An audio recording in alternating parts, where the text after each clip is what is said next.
Part 1. The first signs. I had always been drawn to abandoned places. The quiet, eerie stillness of forgotten hospitals. The haunting remnants of lives once lived, now silenced by time. Ward 13 was a place I'd heard about from other explorers, an old hospital on the outskirts of town. No one knew what had happened there, but the rumors about its history were enough to send shivers down your spine. They said strange things had happened before the hospital closed. Stories of unexplained deaths and strange disappearances. Of course, none of that ever stopped me. If anything, it drew me in. It was late afternoon when I first entered. The doors were cracked open, just enough to suggest someone had been there before me. The air was stale, heavy with dust and the scent of decay. The light coming through the broken windows cast strange shadows across the hallway, stretching and shrinking like living things. My footsteps echoed unnervingly in the quiet halls, the silence pressing in, thick and oppressive. I walked through the lobby, my eyes scanning the walls for signs of anything unusual. It was just another abandoned building, or so I thought.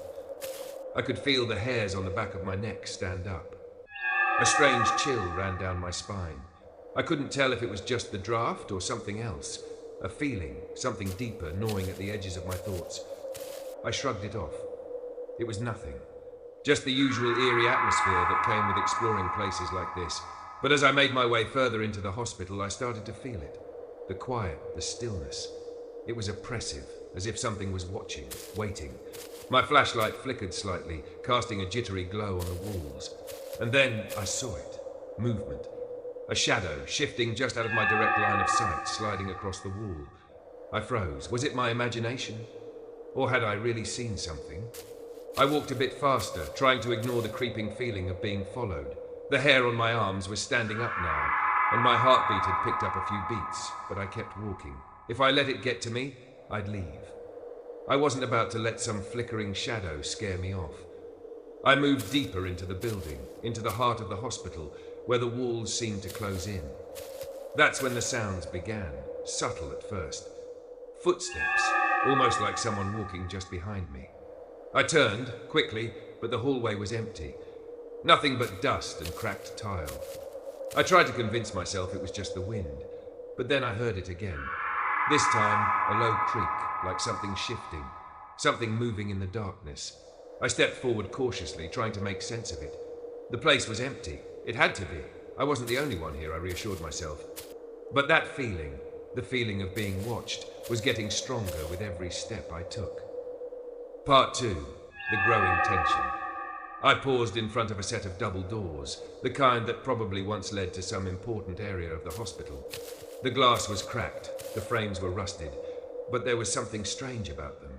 They were slightly ajar, enough to make it feel like someone had recently passed through. A breath caught in my throat. The shadows on the other side of the doors seemed to ripple, as if disturbed by an unseen force. I pushed the doors open, the hinges groaning in protest. As I entered the next room, the air grew colder, the temperature dropping drastically. I could see my breath misting in the air now. My hands were clammy, and my throat felt dry. There was something in here with me, something that wasn't supposed to be. The room was lined with hospital beds, all covered in thick layers of dust and decay. Rusted medical equipment lay scattered on the floor, forgotten by time, but it was the walls that caught my attention.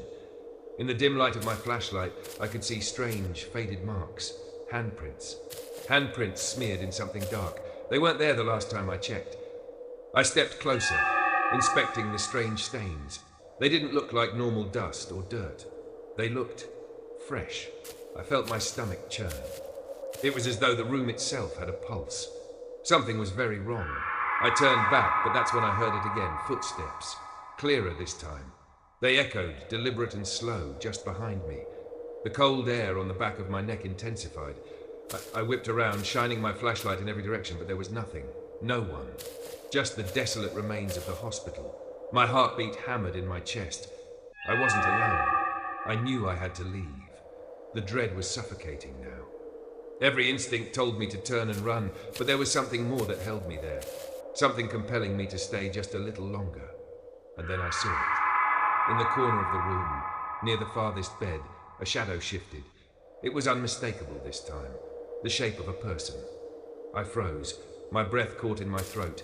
It didn't move like a person should. It was toothed, smooth fluid. And it wasn't quite human.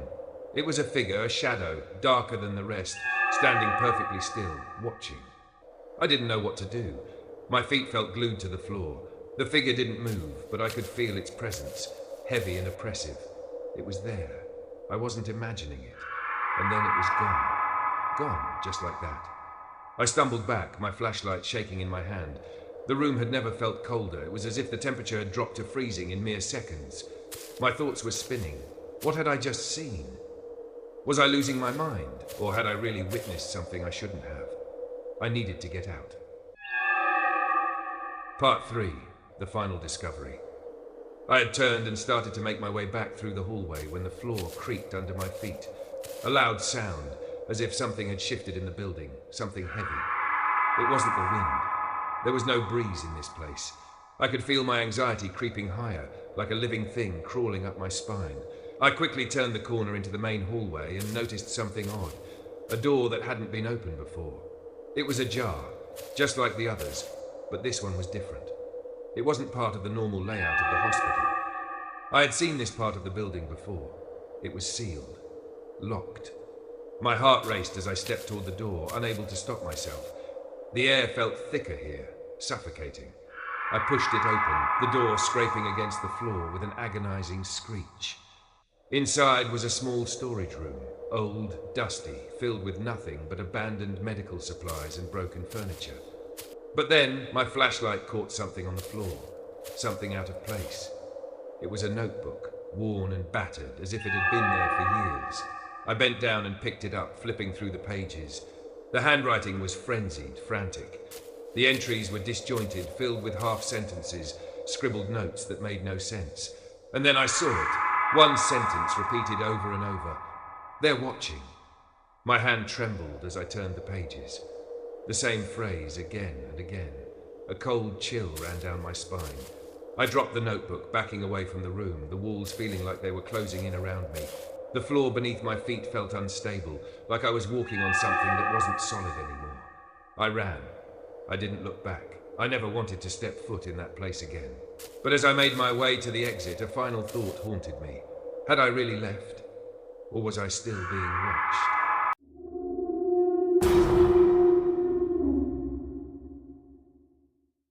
Part 1.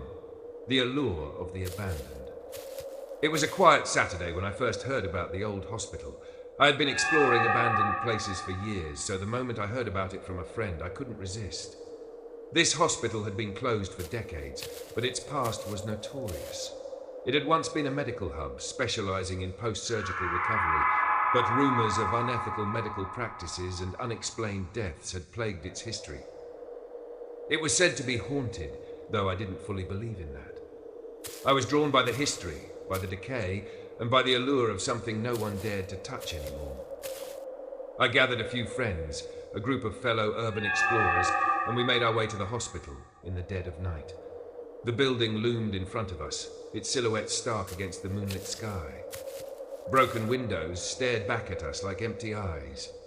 The cold breeze rattled through the trees, adding to the eeriness of the place. We stepped inside through a gap in the rusted doors, the sound of our footsteps echoing through the cavernous hallways. The air was thick, stale, and suffocating, like the building itself was holding its breath. As we walked through the corridors, the dilapidation was striking. Once pristine tiles were cracked, the walls peeled with age, and the faint smell of mildew hung in the air, yet there was something else, a subtle hum, like the air was vibrating with an unspoken tension. We ventured deeper, laughing and talking nervously, trying to ease the tension that had started to build. That's when we came across the recovery room, a place that had once been a sanctuary for patients. Now, it was just a forgotten space, abandoned and overtaken by time. The faded green curtains still hung limply, the beds covered in dust, and the oxygen tanks stood empty and cold in the corners. Despite the seemingly normal appearance, I couldn't shake the feeling that something was off. The room felt too quiet, too still.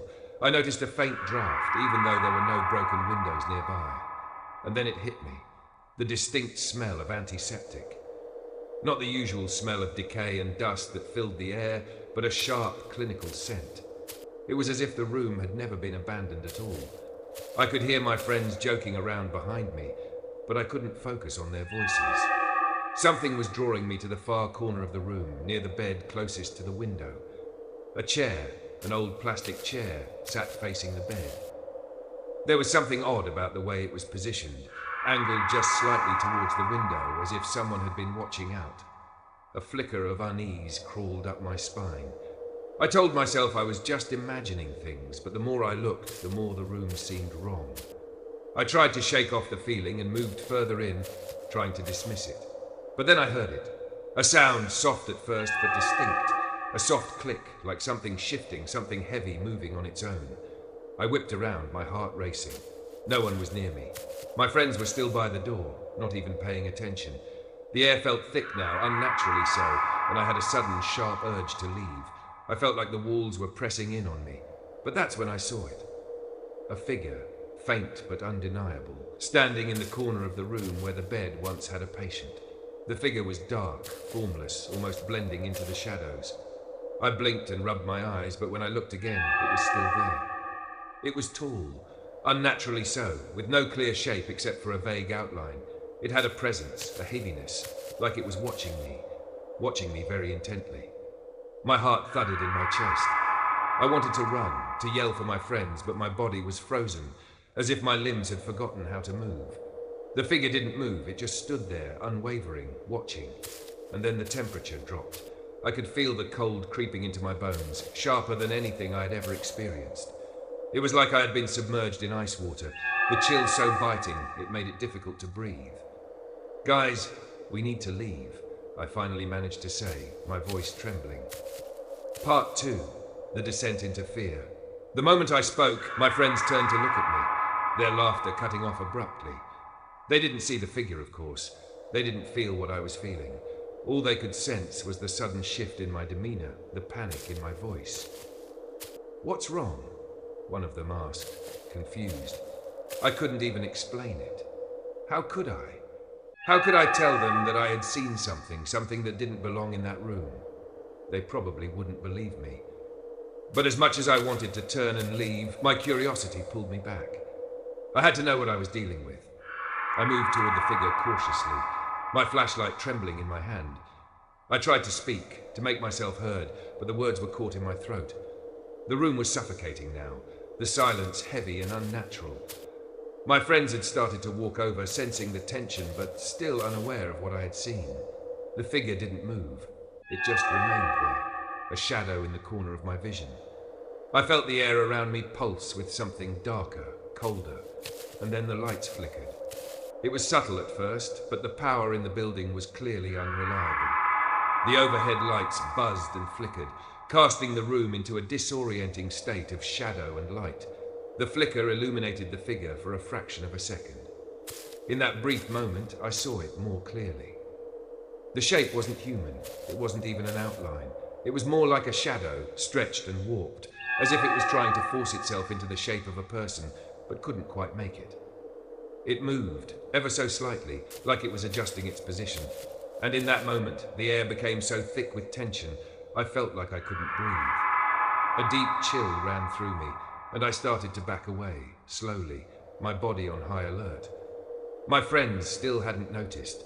They were talking about exploring more rooms, oblivious to the weight of the air in the room. But I couldn't move. I couldn't leave. Then, out of nowhere, the figure disappeared. Just like that. Gone. The room, which had been so heavy with presence moments before, suddenly felt empty, hollow. My heart raced in my chest. I knew I wasn't imagining it, but for a moment I almost wished I had been. "Let's go," I whispered, my voice barely audible, but they all heard me. As we turned to leave, the sound of footsteps echoed in the hallway behind us. But when we glanced over our shoulders, there was no one there, just an empty, silent hospital. I didn't know what had been in that room, but I knew I wasn't coming back. Ever. Part 3. The disappearance. We left quickly, our footsteps echoing through the empty hallways. The building seemed to close in around us, like it didn't want to let us go. I was in a daze, my mind still trying to process what had happened. The others were quiet now too, the playful tone gone from their voices. They could feel it too, the shift, the palpable sense of something being wrong. As we reached the entrance, we noticed something strange. One of my friends, Josh, was missing. He had been walking behind us just moments ago. We stopped, calling out his name, our voices echoing off the walls. No answer. "Josh?" I called again, but the only sound was the distant creaking of the building settling. A cold pit formed in my stomach. We searched the entire hospital, calling out for him, but it was as if he had simply vanished. We checked every floor, every hallway, every room, but he was gone. And then as we passed the recovery room again, something caught my eye. The chair, the one facing the bed, was positioned differently. It was no longer angled toward the window. It was facing the door, as though someone had been sitting in it, waiting for us to return. It made my stomach turn. That was the last time any of us set foot in that hospital. Josh was never found. The others, including me, left town soon after, shaken, scared. We never spoke about that night again. But to this day, I still wonder, did the hospital take him? Or was it something else?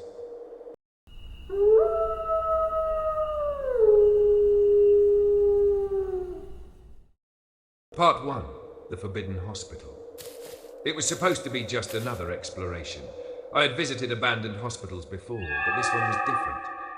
This place wasn't just another forgotten building.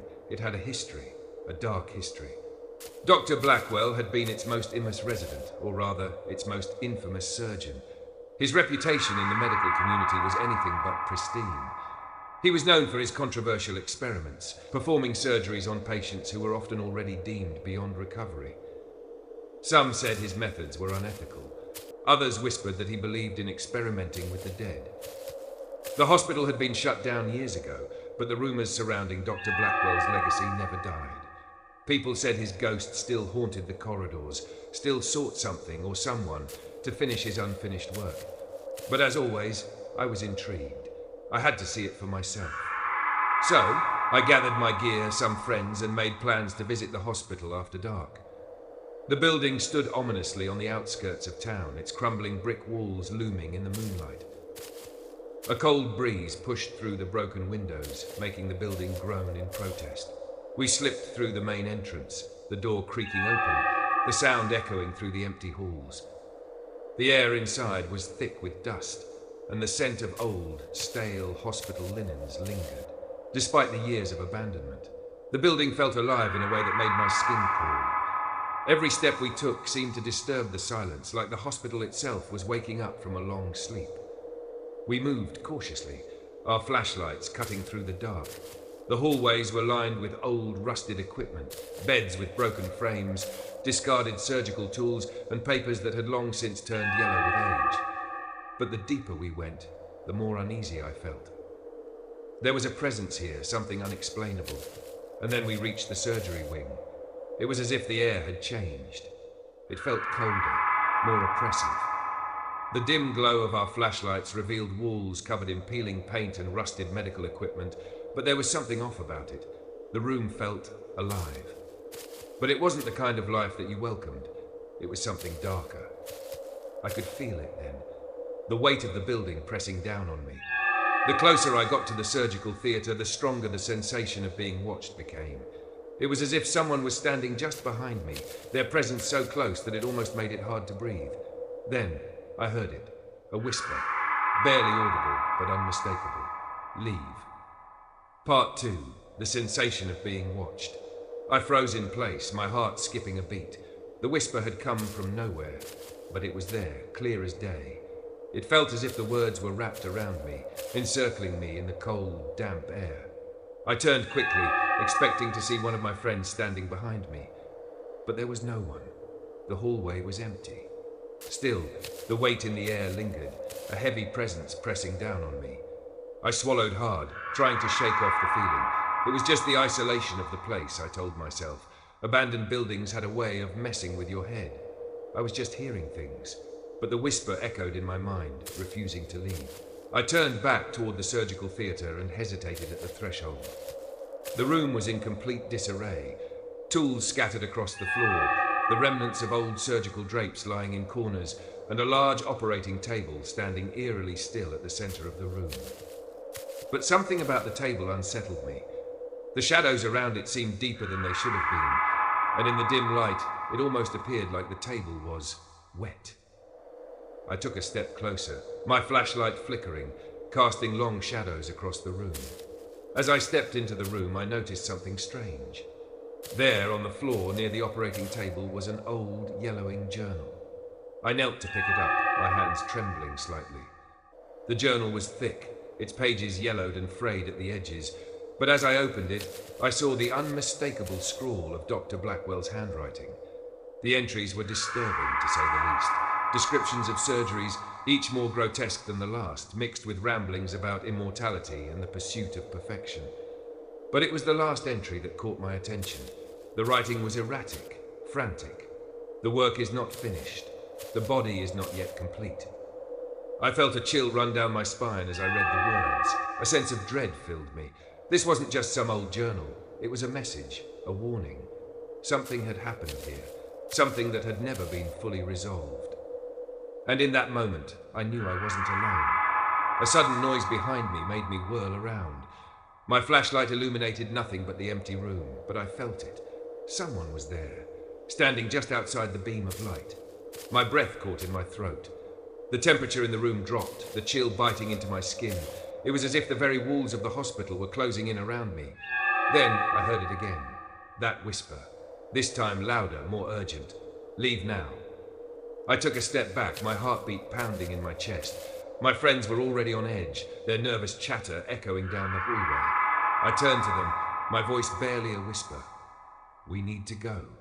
Now. But just as I turned to leave, I heard something that made my blood run cold. The unmistakable sound of footsteps following me. Part 3. The final encounter. We moved quickly through the hallways, our footsteps growing louder in the silence of the abandoned hospital. The sensation of being followed, of something lurking just behind me, hadn't left. I glanced over my shoulder constantly, but the hallways were empty. No one was there. Nothing was there. But it didn't feel empty.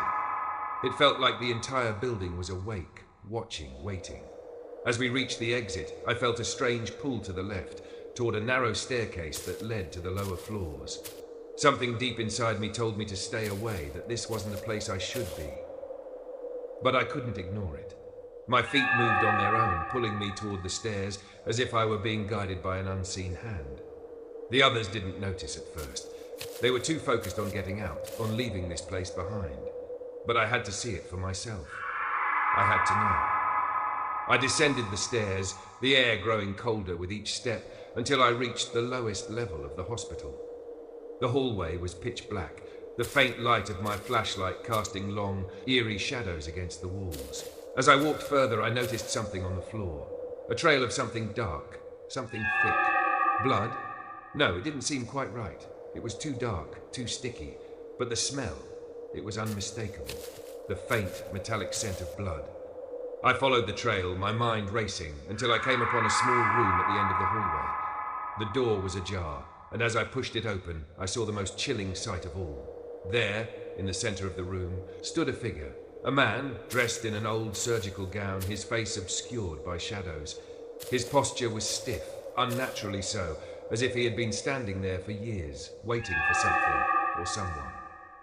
Dr. Blackwell. I could feel my pulse racing. The air was thick with tension, the temperature colder than ever, and then I heard him speak. His voice was faint, barely a whisper, but it echoed through the room. You shouldn't have come. The lights flickered, and the figure was gone. I turned, bolting for the exit. As I reached the door, I heard the unmistakable sound of footsteps behind me, footsteps that were just too close for comfort. I didn't dare look back. By the time I reached the outside, the others were waiting for me, their faces pale, their bodies shaking. We didn't speak. We didn't need to. That night, the hospital took something from me. It wasn't just the fear that haunted my dreams, or the chilling whispers that followed me home. It was something deeper, something that had marked me in ways I still don't fully understand. I never returned to that place, and I never will. But I can still hear Dr. Blackwell's voice calling to me from the darkness. The stories we tell are meant to frighten us, to remind us of the things we cannot explain, the things that lurk in the shadows of our world. The hospital, the ghosts and the whispers, They're not just part of these tales. They're real, and they stay with you long after the lights are out. We've heard about these places, these haunted corridors, but have you ever wondered if they still linger? Maybe, just maybe, there's a part of you that's curious to know. To feel that chill down your spine, to hear the whispers of things that should not be. But be careful. Not every door should be opened. Not every shadow should be followed. There are places, haunted by those who refuse to leave, that can change you, whether you believe in ghosts or not. The past never truly fades away. It lingers just behind the walls in the whispers of the forgotten. Sleep well tonight, and remember, you might not be alone.